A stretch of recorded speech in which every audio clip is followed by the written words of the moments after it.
Hi, I'm Natalie Jill, fat loss expert turned lifestyle and high performance coach. Welcome to Listen Up, the podcast.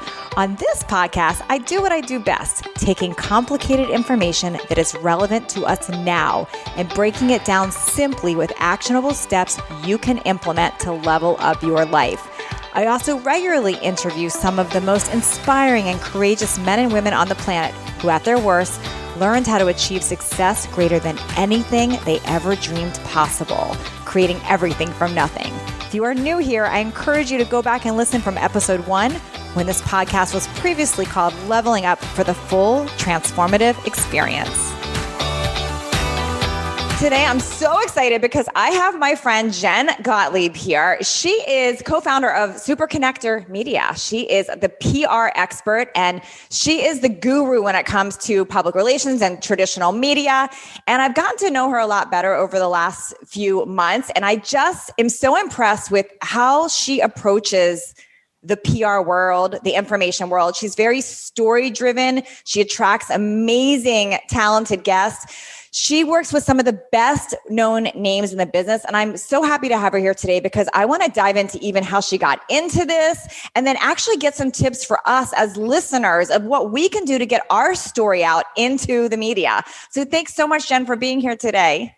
So excited to be here with you, Natalie. I'm an epic fan of you. I've been a fan of you since before we were friends. You were in my head. So this is so much fun. And I've just loved getting to know you. So this is going to be a great conversation. Yay. And as I'm talking to you, I'm looking in the back. You're in New York right now? New York. Yeah, New York. Great view there. Okay. Great view there. So take us back, Jen. Like, how did you even know you'd be doing this? Like, did you know you'd be doing PR? Take us back several years. Like, I want to know how this even happened. Oh my gosh. Me and my friends joke all the time that if I ever had a resume, I've never had a real life resume before, but if I had one and I gave it to somebody if I was applying for a job, they would be like, what the hell? Like, how did all of this lead to where you are? It really makes absolutely no sense. And my favorite quote of all time is, you can't connect the dots looking forwards. You can only connect them looking backwards. The Steve Jobs quote, because the dots always connect. But when you're doing the things, sometimes you have absolutely no idea why you're doing the things. So my life and my career started when I dropped out of college. I was a musical theater major at the University of Hartford, Connecticut. I wanted to be a performer on Broadway. I wanted to be an actress. That was it. And I went to college and I was like, screw this. I'm going to move to New York City and I'm just going to start my career. So dropped out of college, moved to New York, went to a musical theater conservatory program on the Upper West Side of Manhattan. So not far from where I am now. This was when I was 20 years old. Okay. And when I was in school, the first Broadway show that I ever went to see was The Wedding Singer. So you know the Adam Sandler movie? Yeah, of course. It's a sample. Yeah, it's great. And it was a Broadway show. And I went to this show and I saw Felicia Finley, who's an actress, play the role of Linda, who's the bitch that leaves him at the altar. She's like the rocker chick.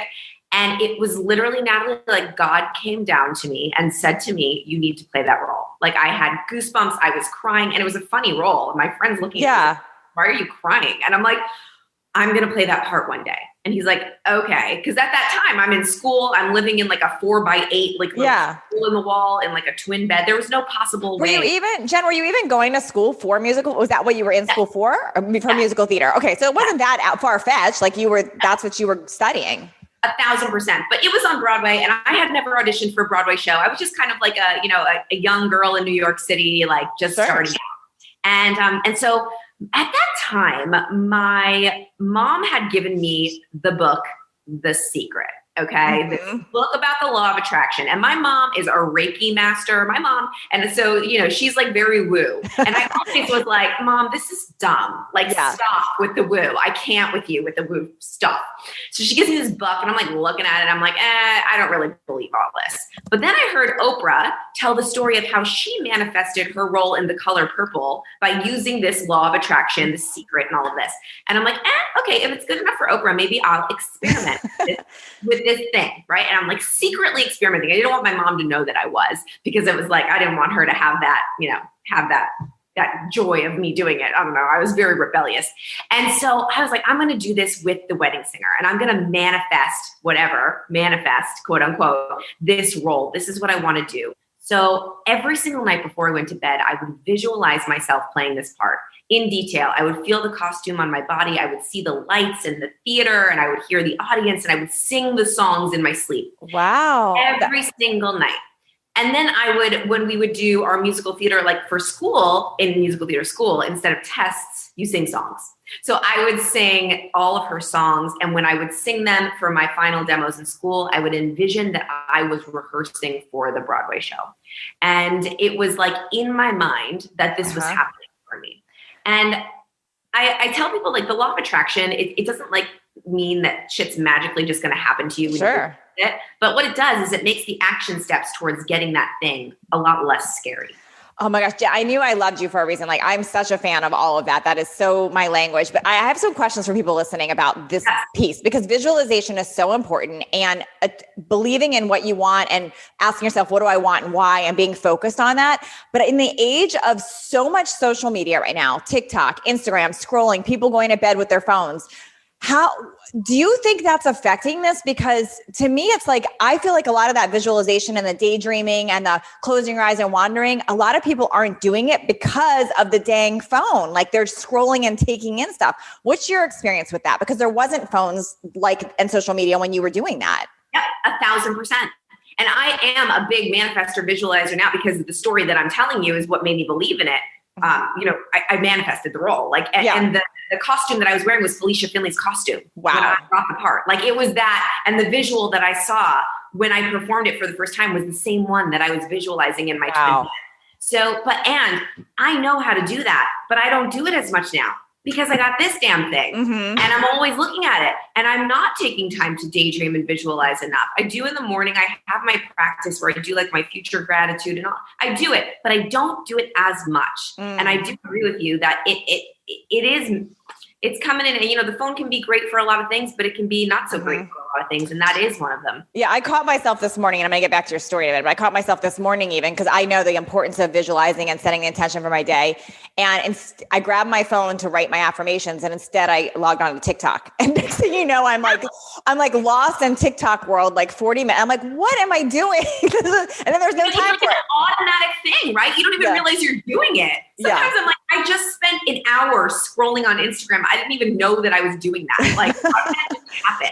So you have to be so intentional. So I love that story. So did you connect the dots right away when you got that role? Were you like, okay, this is because I've been visualizing, or did it take a while to figure that out? The moment that I played the role on the stage for the first time, now let me be real. Like, we missed a lot of the story, but I don't want to get into it because it's a long story. But I didn't get the part over and over and over and over and over again.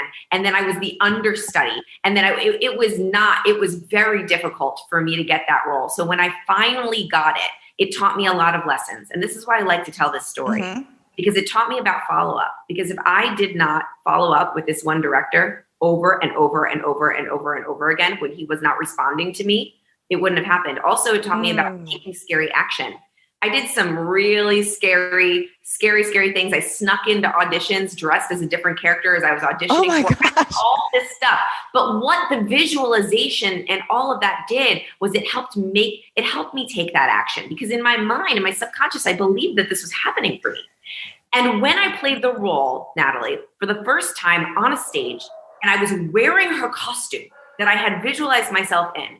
And I saw the audience, it was the same. It was exactly the same.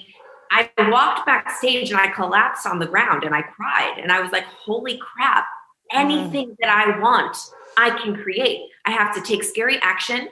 I have to follow up. I have to be persistent as hell. And I have to visualize it and believe it as if it is already mine, and I can create anything that I want. And that is what kickstarted my journey in all the rest of the things that I did. I have chills listening to this. This is so good. What I'm hearing with you so much is like this certainty, like you just knew it was going to happen. And I'm assuming that's why the setbacks, the failures, the disappointments, the saying no, the turning you away, they probably stung, but they didn't stop you because you were so clear that it was happening. I just got goosebumps. That's exactly right. Because I got down to the final two. I didn't get it. This other girl got it. And you would think that I would be devastated, when you get that close. And I was like, it's not that bad. I'm going to get this. It's just not right now. So I would say it's not no, it's just not right now. And so now when I'm doing PR and I'm pitching my clients for things or pitching myself for things or speaking or whatever it is, I always take no's as not right now. It's just not it will happen. So good. So good. My daughter recently had an audition for The Voice, and she's a super talented singer. She's spoken about singing at Madison Square Garden, and she's going to win Grammys, and she's 13, and she speaks as if, and I don't stop her because I love that visualization. But when she got cut after the second audition, it stung me. And I looked at her like, are you okay? And she said, Mom, as you taught me, I'm attached to the vision, not the how. And I was like, yes. It was such a proud mom moment because I'm like, that's what I want her to know. She is so lucky to have you as a mom. Well, hopefully she doesn't flip to you the way you said you didn't want your mom to know, but that you liked some of the woo-woo. So hopefully she stays there and she likes it. No, I think if she likes it now and she's fully believing that, she's good to go. Thank you. Okay. So tell me about this journey now. So you have this role. Why not stay there? Why not stay on Broadway? How did that evolve? Because you've done so many different things. And then how did we get to where we are now? So I left tour because I found out very quickly that even playing my dream role, it was every time I took the stage, I was in love with my life. Mm-hmm. But everything around it, the traveling, the living on a bus, the not getting paid a lot of money, the whole lifestyle of it, I was like, this is not for me. And it's so crazy because, my whole life I grew up thinking that that's exactly what I wanted. And then I realized, wow, this lifestyle isn't what I wanted. Being on stage is what I want. But I think there's a better way for me to do this. I always would think like there's a backdoor way. Maybe I don't have to wait for someone to choose me, because when I was auditioning, I had to wait for someone to say I was good enough. What if I could choose myself?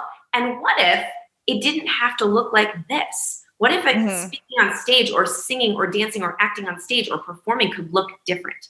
And so I opened myself up to that, and I came home from tour, and I was still an actor, and I actually got this audition for this heavy metal talk show on VH1.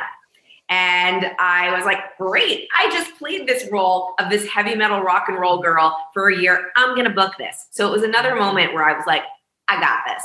And this is a funny story. I know you like stories, Natalie, and this is a great lesson within a story. So the night before this audition for this heavy metal show on VH1, I knew nothing about heavy metal. So I Googled everything. I spent all night Googling what Black Sabbath was and all these bands so I could pretend that I knew. So I go into this audition, and on the bottom of my resume, it says that I do a great Britney Spears impersonation. It's just a fun thing that I add. So people, it's lean in and they ask a question. Mm-hmm. So I go into this heavy metal audition. I'm ready to talk about all this rock and roll stuff. They really didn't ask me much about that at all. And the first thing they say is, oh, you do Britney imitation. Let me hear you. And I'm like, what? Really? So I do my Britney. And when they call me to tell me that I got the part, they said, it was your Britney Spears imitation that got you that part.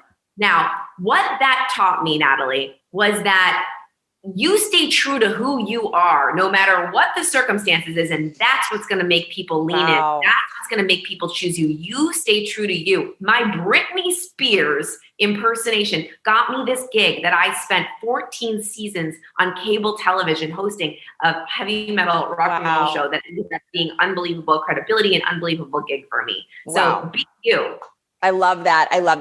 Now it makes sense so much why you always say be you. That's a lot. I've heard you say that so many times. So why not stay on that side of the things? Why not stay on that side of the camera and be the talent, be that person? Well, I'm circling back to, I'm still in my job, as you see. I mean, I'm very forward facing in my business, but what ended up happening was, like I said, I didn't like the lifestyle. I didn't like waiting for someone to pick me. And I wanted to help people. And I had a big aha moment in my life where my entire life blew up. So I was on this heavy metal talk show, and yes, it was a great job. Yes, I was getting paid a lot of money, but I was showing up so inauthentically in my life. So on social media, you would have looked at me and you would have seen this platinum blonde, heavy metal girl. And I didn't like heavy metal music. It was a giant lie, but I was like, this is who I am and this is what people want. So I have to be this person. And I always say that when you're showing up inauthentically in your job, usually that means you're showing up inauthentically in other areas of your life. And I was in a completely toxic relationship.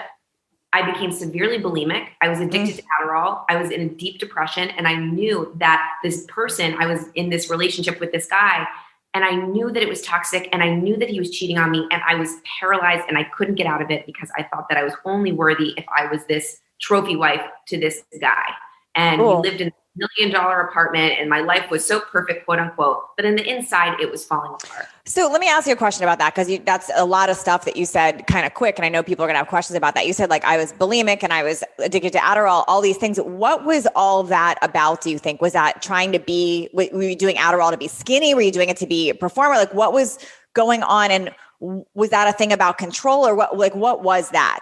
And how did you heal all that? Yeah. Severe eating disorder, like the majority of my young adult life and high school life. And it was, for me, obviously there's a deeper reason, like my family, my childhood stuff. Sorry, my dogs are barking, but real life. But it was really about, for me in that moment, having to look a certain way to be on television, like having to be this perfect vision of what everybody else wanted from me. So I was totally being this version of myself that I thought everybody else wanted, and that I thought was going to essentially, that's how I would get love, right? At the end of the day, right? That's why people loved me, because I was skinny and sexy and, blonde and tan and whatever it was. And it went down a really, really bad path. And then I found myself, the day that I found out my boyfriend at the time was cheating on me, and he basically gave me a couple of days to get out of our apartment and find somewhere to live. My show got canceled, and I found myself living in this multi-million-dollar apartment in New York City to living in a tiny little room with a window that faced a brick wall with 6 other actors in one apartment. Wow. And I sat there and I looked out that window. I remember every single day I would write down in my journal, one day I will know why this happened. Like I was so beside myself. I was like, I will know one day. I will know one day. I will know one day. And I didn't know for a long time. Yeah. Like a long time. So that was the shit that happened that had to make the shift happen. How did you, and I know this could take, I don't want to go down a whole nother direction, but like, what was was that the defining moment, and what changed? Like, did you stop all those behaviors at one time? Was it a therapist? Was it a work? Like, what was it that brought you back to who you actually are and got you out of that fake? Because I'll say I know that understanding of it. And I'm assuming you felt like a fake person, like people saw one thing and then there was this other part of you that was real. So what was the turning point, and what mechanism did you use to shift out of that? Well, a lot of therapy, yes, but that really wasn't what worked, to be honest with you. I dove into personal development. That was when I got into it. I didn't know what a podcast was, what personal development was, and I was just so desperate for something that I started searching, and here's where it all kind of ties together. It starts to tie together. So I was like, I was just searching, like, podcasts or whatever these things were, and personal development books. And I found a very few specific people, because they made themselves visible through the mainstream media, through podcasts, through writing books. And because I found them and I was able to follow them, I was able to learn from them, I changed my life. There were a few people, I would just walk around New York City and listen to a couple of people who are now actually, ironically, my friends in their podcast. And they would coach me, and I would coach myself. And I basically healed myself by using all of these mindset tools. And I decided that I wanted to create my own business. And it was a personal training business that turned into an online coaching business. And I actually downloaded all of your stuff and followed you. You tie into this story in such a big way. And love it. Inspired me to create the business that I created. And I created through, now here's where PR comes into play. Because I didn't know how to create a damn business. I was an actress. I don't know how to create a freaking business, but I did know how to use media. I did know PR because of my entertainment background. So I used my relationship, PR and media, to build a multi-6-figure personal training, online coaching, mindset coaching business. It turned into something huge, and from the power of media, and it really transformed my life. And then and I always like to say, like, the more clear you get, the more clear you get. So even though I was doing that, I was like, you know what? I like this, but I don't love this. You know what I really love? I love what happens to my clients once they've gotten the transformation and they start showing up bigger. Because I was coaching a lot of entrepreneurs, CEOs, celebrities. And when they would lose weight and they would shift their mindset, they would do more PR. They would do more, like they would be out on doing Facebook Lives more. I'm like, I love that. And so I started coaching on confidence. Then I met Chris Winfield, who is my partner in life, partner in business. I manifested him too. That's another story for another day. Used the law of attraction to find him. And he was doing these events called Unfair Advantage Live that connected entrepreneurs to the media and dabbling in PR. And we were like, what if we came together and created a new way of doing this? It was very flawed.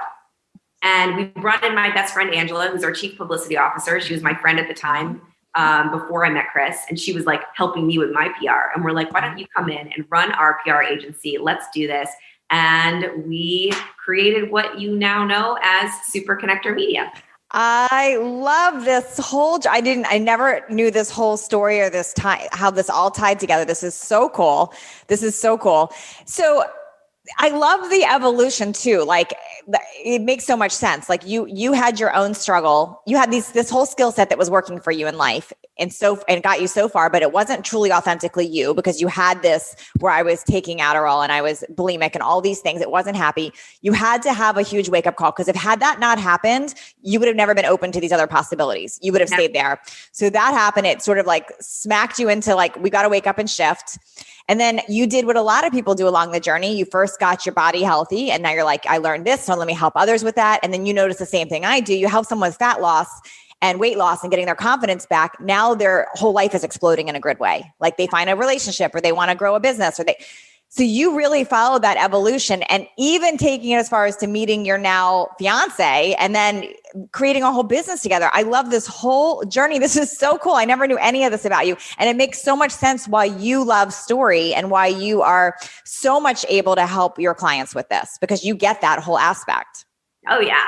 The dots always connect, right? Now that I tell you, if I would have just like said, like when I was doing that metal show and when I was all these things, I'm like, why am I was like, what is going on? This is my life. And now when I look back, it all makes sense. Yeah. It all happened for a very important reason. So good. So good. Okay. So now in the PR field of things, how are you able to help so many people? And is there enough space for everybody? Because I think most people look at traditional media and they say, these are my main questions. Like one, is it dead? Like, is it dead because there's social media? So if you could speak into that. And two, is there enough space for everybody that has a message and has a solution and has a story to get out there? So is it dead is a really great question. And I'm looking at you and I see there's 2 magazine covers behind you, right? And when I get on Zoom with you, if I don't know who you are and I see you on 2 magazine covers behind you, you immediately have credibility in my eyes.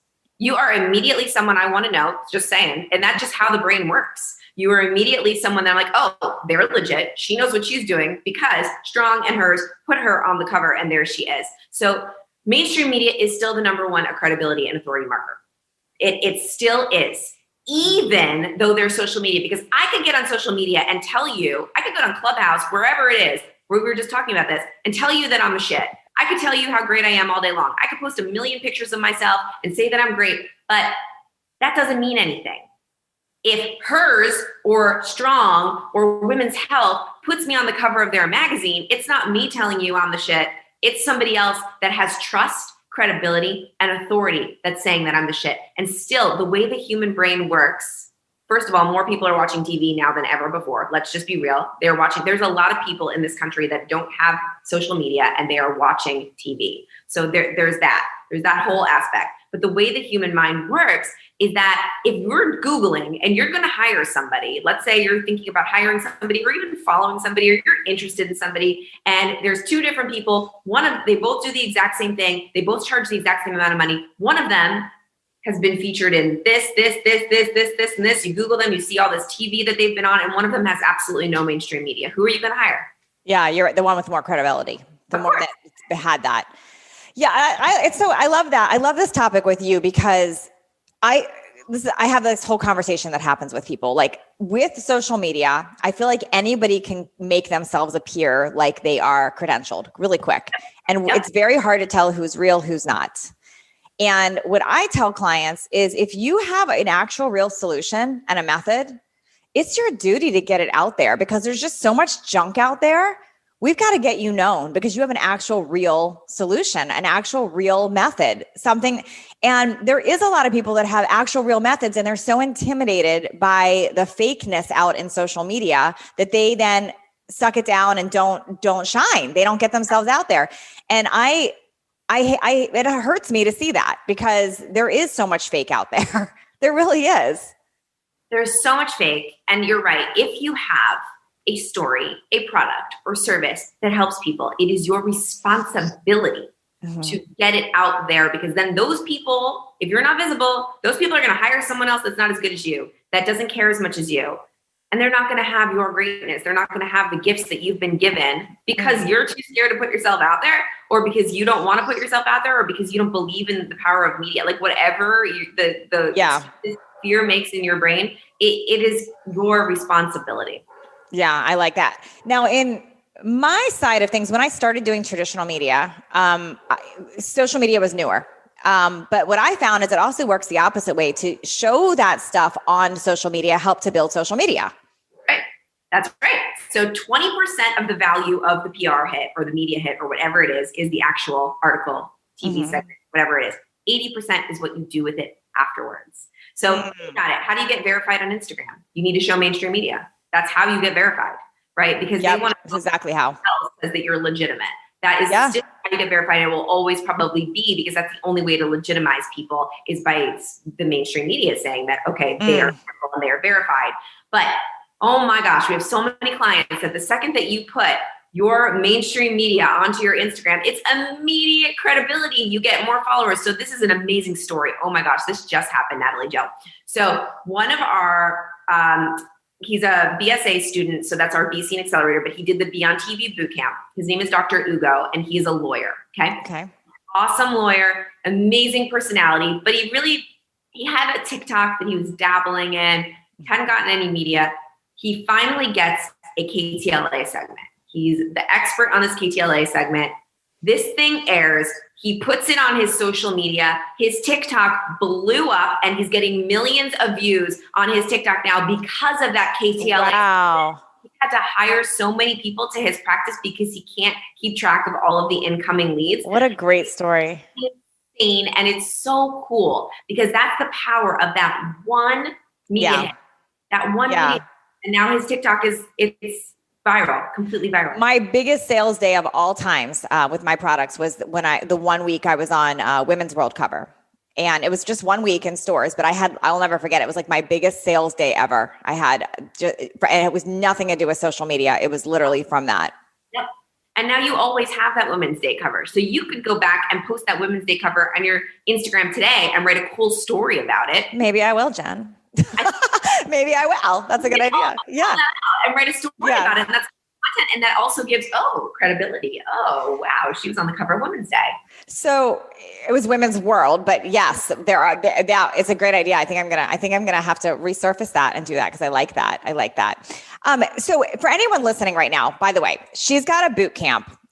If you go to beontv.co and actually put /Natalie, so we know that you came from this, this boot camp, do it. Don't even hesitate. Go do it. I think it's $55, Jen. Is it?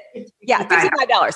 $55. You have literally nothing to lose except your fear around this. Beontv.co /Natalie. So we know you came from me. This is gold. It's several days of really specific plan, detailed information on how you or someone on your team can help you do this. Her success stories are out of control. So do not hesitate. Do this. I'm also going to put it in the show notes so you can find it. But this is a must do. I've told all my personal clients that they have to do this. They have to do it because we're also focused on social media. And there's this whole other side that's so important. I mean, this is going to help you with podcasts, with local TV, with bigger TV, with magazines, with articles, with all the things. It's so important. Jen, what do people do wrong going after traditional media? Let's talk about that a little bit. Okay, there's so many things that people do wrong. All right, I'll start with pitches.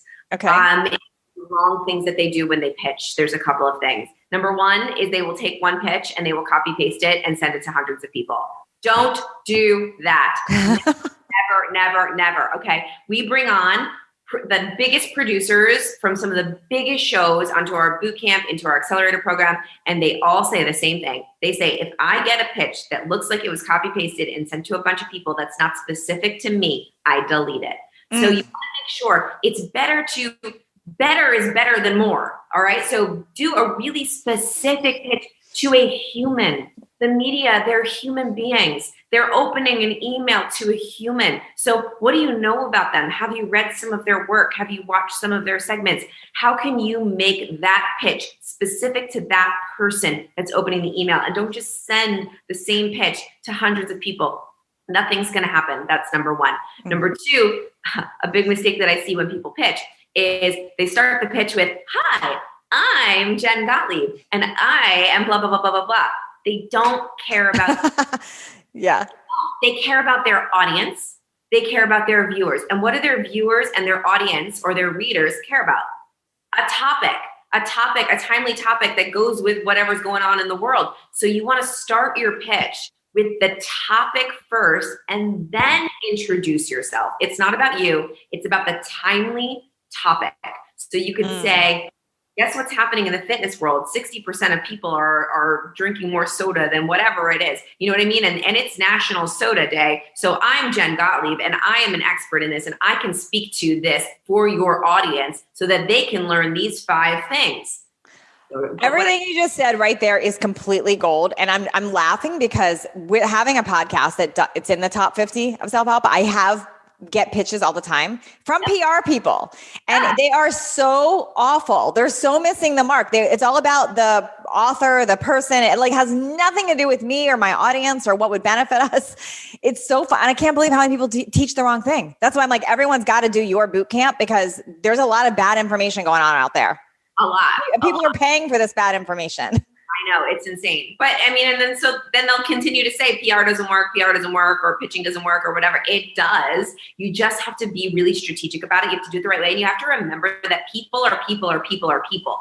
It's a human being thing. Relationships make everything easier. And we teach in the bootcamp how to leverage your relationships to be able to get whatever you want. Relationships are the key. And even if you don't have the relationship, you have a relationship with somebody else that knows somebody else that knows somebody. And it's always easier when you can make it a human being connection. So however you want, there's so many ways to do that. I can go on forever and ever about that. Okay. Yeah, no, that's amazing. Okay. So my main takeaways that I'm hearing from you, and I'm hoping the audience is picking up on, is that if you got something of value, a story to tell, and you can help people, you are doing a disservice by not getting it out there. And if you're living in fear around it, then practice some of these things that she's talking about, just even starting to visualize.